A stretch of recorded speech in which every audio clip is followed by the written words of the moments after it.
Coiling your hips towards the catcher or around your back leg is causing most of your swing flaws. Coiling the hips doesn't allow the pelvis to get connected to the spine, and as a result, your hips are too closed off at launch. This means you will have to decide when to swing earlier, causing your hips to leak, your shoulders to fly open, and your barrel to lag. Studies show closing your hips beyond 30 degrees yields diminishing results and slower angular acceleration. There is a more efficient way to load your hips that creates more usable power, maximizes acceleration, and preserves reaction time. I believe there's a better way to load your hips besides just coiling them, and it could be the biggest contributing factor to your slump or your success. My. Tell me you don't know anything about what's being taught in the above videos by telling me you don't know, right? First and foremost, I personally have met both instructors that you're trying to critique in the above video. And I've also had a few clients of my own, and we all teach the same exact thing. And not once have I heard from my clients and both of them and their clients that they have had to make a swing decision earlier because of them coiling their hips.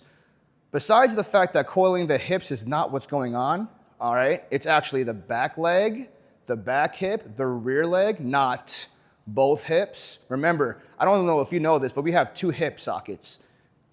The back hip socket joint, the front hip socket joint. So when you say hips, plural, you're saying both hip socket joints. Incorrect. We have two hip socket joints, one pelvis. All you need to do is connect one hip socket joint. That's what we do from the back leg, and it turns the whole entire pelvis. The back leg can turn the whole pelvis. It can coil the back hip.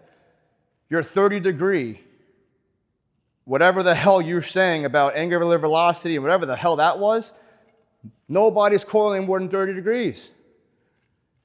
And by the way, it's not from both hips. It's from one leg, one rear hip socket joint, okay?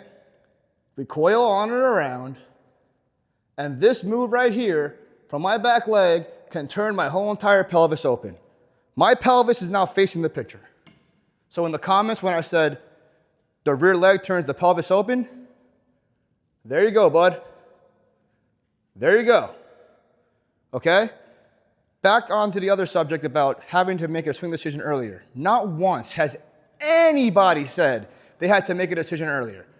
Everybody who follows the instruction, who has felt this, who has done it themselves, has actually said when they get this thing right, they have an exponential amount of more time, an exponential amount of time to now make a decision to swing and hit the ball. They have more time to make better decisions later on in the process, okay? So that's the exact opposite. So before you decide to open your mouth and want to go ahead and make a video and post it for clicks and likes or whatever you do to try to debunk and fact check other instructors, get the facts straight or just shut the hell up.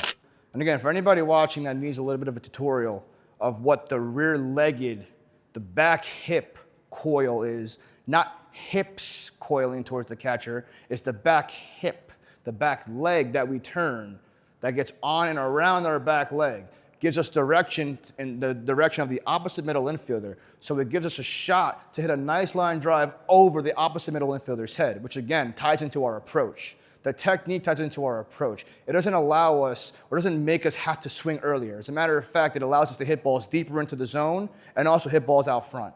Okay, there's a bigger timing window when you get this thing right.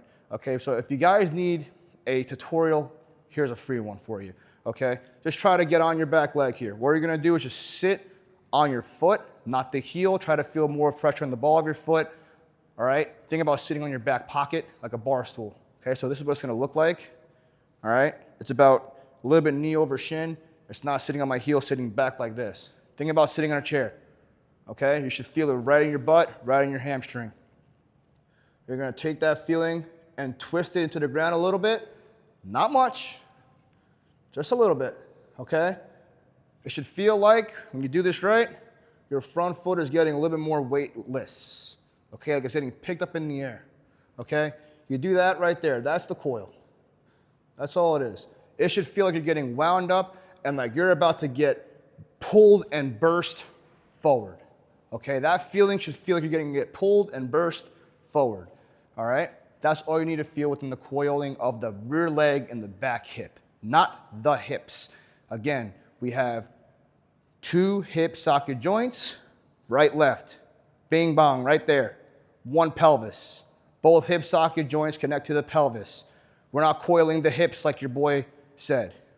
It ain't happening, it's not possible, okay? We coil the back leg. And that can turn your whole pelvis open.